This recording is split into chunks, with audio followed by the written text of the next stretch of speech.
Assalamualaikum warahmatullahi wabarakatuh. Segala puji bagi Allah Subhanahu wa Ta'ala, Tuhan semesta alam. Salawat dan salam semoga senantiasa tercurah kepada junjungan kita Nabi Muhammad Sallallahu Alaihi Wasallam, kepada keluarganya, para sahabatnya, dan seluruh umatnya hingga akhir zaman. Kisah yang akan kita bahas dalam pembahasan panjang ini merupakan gabungan dari berbagai riwayat, kisah dan penuturan tentang Dajjal.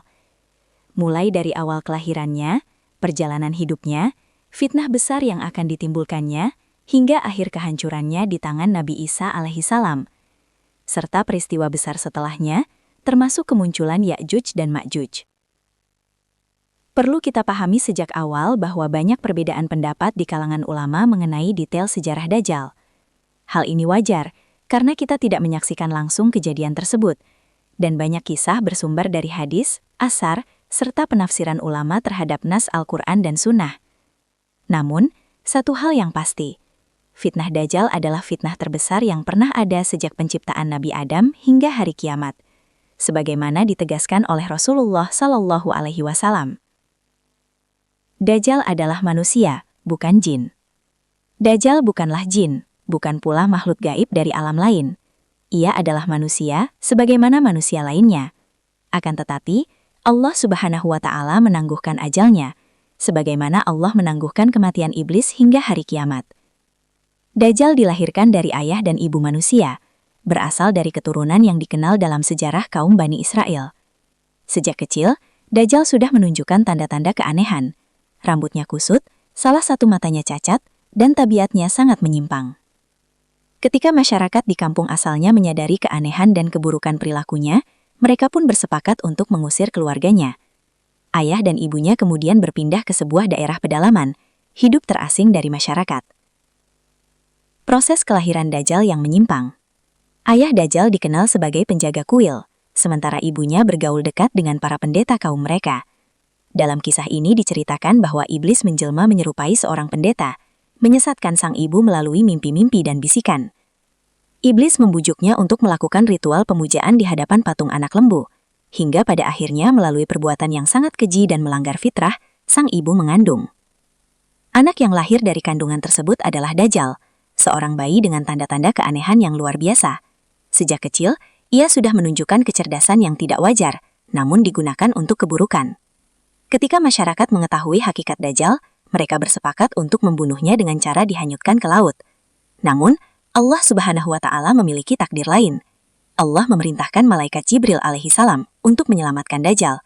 Ia dibawa ke sebuah tempat terpencil, sebuah pulau yang dijaga oleh makhluk aneh yang bisa berbicara, yang bertugas menjaga Dajjal hingga waktu yang ditentukan. Di sanalah Dajjal tumbuh, mempelajari ilmu-ilmu sihir, bahasa dan tipu daya. Ia hidup dalam waktu yang sangat panjang, berpindah-pindah tempat, hingga akhirnya kembali ke tanah Palestina. Peran Dajjal di zaman Nabi Musa. Pada masa Nabi Musa alaihissalam, Dajjal dikenal sebagai Samiri. Dialah yang membuat patung anak lembu dari emas dan memasukkan debu bekas pijakan kuda malaikat Jibril ke dalamnya. Dengan sihir dan tipu daya, patung itu mengeluarkan suara, sehingga Bani Israel tersesat dan menyembahnya, mengira patung itu sebagai Tuhan mereka. Inilah salah satu fitnah besar Dajjal di masa lalu. Perjalanan panjang Dajjal hingga zaman Nabi Isa. Dajjal kemudian mengembara ke berbagai negeri, mempelajari bahasa, budaya, dan kelemahan manusia. Ia hidup di banyak zaman, termasuk di zaman Nabi Isa alaihissalam. Ketika mendengar kabar tentang Nabi Isa, Dajjal berusaha mengujinya. Namun Nabi Isa mengenali hakikatnya dan tidak meladeni tipu dayanya. Sejak saat itu, kebencian Dajjal terhadap kebenaran semakin membara. Kisah Tamim Ad-Dari dan Dajjal. Salah satu kisah paling terkenal tentang Dajjal adalah riwayat Tamim Ad-Dari, seorang Nasrani Palestina yang kemudian masuk Islam. Dalam perjalanannya, Tamim terdampar di sebuah pulau di Laut Mediterania. Di sana ia bertemu dengan makhluk berbulu lebat bernama Al-Jassasah, yang kemudian membawanya kepada seorang lelaki besar yang dirantai. Itulah Dajjal. Dajjal menanyakan tentang kondisi dunia, tentang Nabi Muhammad SAW, tentang Madinah dan Makkah. Ia mengakui kebenaran Nabi Muhammad SAW, namun tetap menunggu saatnya untuk keluar.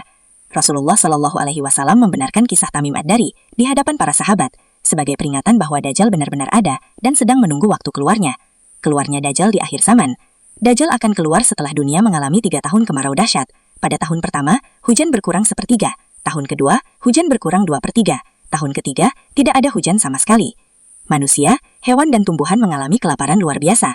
Saat itu rantai yang mengikat Dajjal terputus, dan ia keluar dari wilayah Isfahan, Iran. Imam Mahdi, pemimpin akhir zaman. Di tengah kekacauan dunia, Allah Subhanahu wa Ta'ala mengutus Imam Mahdi, seorang pemimpin adil dari keturunan Nabi Muhammad SAW.